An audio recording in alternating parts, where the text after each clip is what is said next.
Assalamualaikum guys. Sekarang saya masih lagi dekat House Boom 2025. Sekarang ni saya bersama dengan insan yang paling berpengaruh. Okay bang, nama siapa? Abdul. Abdul. Guys, korang boleh follow dia punya TikTok Abdul Taiping guys. Okay, so Abdul, soalan simple je. Sekarang ni dekat saya ada satu bau lelaki dan satu bau perempuan daripada Zindor. Okay. Saya nak awak bau and then awak pejam mata, awak bagi rate je out of 10 berapa antara dua ni. Okay. So kita mulakan dengan most Han daripada Zindor dulu. Wafi bau. Okay, pejam mata Wafi. Wafi pejam mata. Okay, berapa rate? 7.5/10. 7.5/10. Masih lagi positif. Okay, ini bau perempuan pula. Bau perempuan ni, kalau Wafi ada girlfriend, sanggupkah Wafi bagi Zindor Goddess Berry ni dekat dia? Okay, Wafi pegang.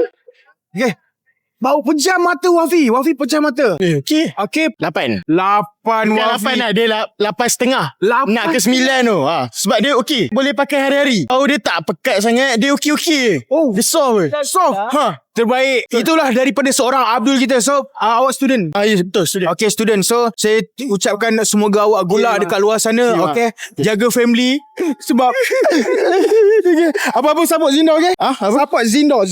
Okay, Zindor. Okay. Awak 1, 2, 3 Zindor, okay? 1, 2, 3 Zindor. Mantap.